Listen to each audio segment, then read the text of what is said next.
امام کے الفاظ کو پہچانیے. المعرفت، کھانے سے پہلے کھانے کی معرفت لازم ہے. اور خالی معرفت لازم نہیں ہے بلکہ یہ بھی لازم ہے التسمیۃ، کھانا کھانے سے پہلے بسم اللہ پڑھنا. اور اگر کسی کے طبیعت بہت خراب رہتی ہو، کھانا ہضم نہ ہوتا ہو، کچھ ہیں ہمارے درمیان کہ جو مریض ہو جاتے ہیں، جس طرح کے ہم لوگ آج کل فاسٹ فوڈز کھا رہے ہیں، مریض ہو جاتے ہیں. تو اس کا آسان راستہ کیا کہ ہر لقمے پر بسم اللہ پڑھو، پیٹ کی ساری تکلیفیں ختم ہو جائیں گی.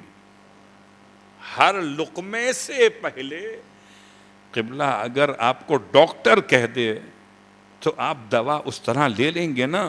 اور اگر آپ کو آل محمد کی بارگاہ سے بسم اللہ کا شرف مل رہا ہو تو سوچنے کی بات نہیں، عمل کی بات. اصل بات پڑھے محمد و آل محمد.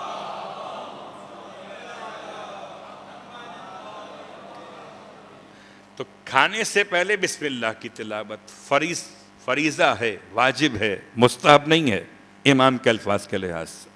یا فرض کا مطلب واجب عینی نہیں ہے، یہ دسترخوان کے واجبات میں سے فریضہ. والرضا والشکر، کھانے کے واجبات میں ایک ہے راضی ہونا، ایک ہے شاکر ہونا. کھانا لگتا ہی وہ ہے اس کو انسان رغبت کے ساتھ کھائے، راضی ہو کر کھائے.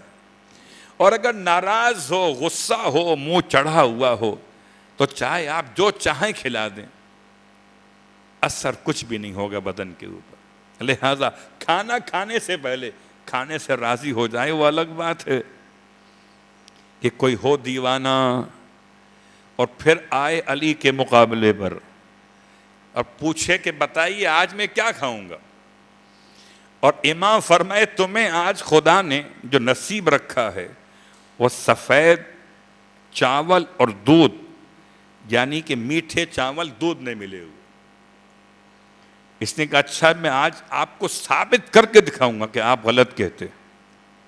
اللہ اکبر، چیلنج کر رہا ہے وہ بھی مولا کو. سب بیٹھے ہوئے آپ کی خدمت میں، یہ اٹھ کے چلا گیا اور آج نہیں کھاؤں گا دودھ چاول، کل کھا لوں گا، پرسوں کھا لوں گا، آج نہیں کھاؤں گا. علی نے جو کہا ہے. گھر پہنچا، بیگم سے پوچھا کیا پکایا ہے. بیگم نے کہا کہ ہم نے گھر میں آج دودھ چاول پکایا ہے. کل لے جاؤ، نہیں کھاؤں گا. جاؤ پڑوس سے پوچھ کر آؤ وہاں کیا پکا ہے. اور وہاں پوچھنے گئی، کہا ان کے یہاں گائے نے بچہ دیا تھا تو خوشی میں دودھ بہت ہو گیا تھا، دودھ چاول پکائے. کہا نہیں کھاؤں گا. دوستوں کے یہاں گیا، دودھ چاول، یہاں منع، وہاں منع، وہاں منع. چونکہ ضد کی ہے علی ابن ابی طالب کے الفاظ مقدس سے، نہیں کھاؤں گا. ہوا کیا، مدینے سے باہر نکل گیا. وہ قافلہ شام سے تاجروں کا واپس آ رہا تھا، اس قافلے کو روک لیا، سلام دعا کی، ان سے کہا کہ آپ کے پاس کھانے کا کوئی بندوبست ہو. ہاں دسترخوان بچھاتے ہیں، آپ مہمان بنے، آئیے بیٹھیے. اب ہمت نہیں تھی پوچھنے کی کہ ان سے پوچھتا بنایا کیا ہے. جب لا کے کھانا سجا دیا گیا، دیکھا دودھ چاول. اب اس نے اٹھنا چاہا تو عرب کا جو قبیلہ تھا وہ ذرا سا سخت مزاج تھا. اس نے کہا دسترخوان سے مہمان کو بھوکا اٹھا دیں یہ ہماری توہین ہے، قتل ہو جائیں گے. لیکن یہ ممکن نہیں کہ آپ اٹھ جائیں یہاں سے. کہا یہی کھاؤ. کہا نہیں کھاؤں گا یہ دال چاول، یہ دودھ چاول. تو اس قبیلے کے ان افراد نے اسے مارنا شروع. کھاؤ، اپنی محبت میں کہیے، اپنی ثقافت کے لحاظ سے کہیے، منہ میں ٹھونس ٹھونس کے کھلایا، مگر کھلایا دودھ چاول.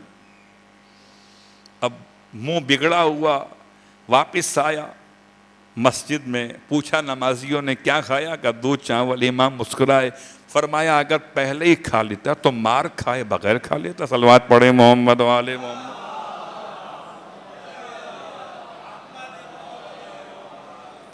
تو المعرفت والتسمیت والشکر والرضا، تو راضی ہو کر کھانا، شکر خدا ادا کر کے کھانا، اور پھر جو اس کے سنتیں بیان کی امام نے، فرمایا اس طرح سے کھایا جائے کہ انسان بیٹھے تو اپنے بائیں ٹانگ پہ زور دے کے بیٹھے، اور کھائے تو 3 انگلیوں کے ساتھ لقمہ بنا کر کھائے، اور جب کھائے تو لقمہ چھوٹا چھوٹا بنا کے کھائے،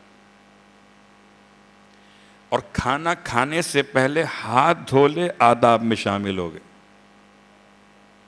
اور آج اس جملے پہ یہاں روکتے ہوئے آپ کو امام کا جملہ بیان کروں، اور ہر سال بیان کرتا ہوں، خود عمل کرتا ہوں، عمل کرنے کے بعد آپ کی خدمت میں بیان کرتا ہوں۔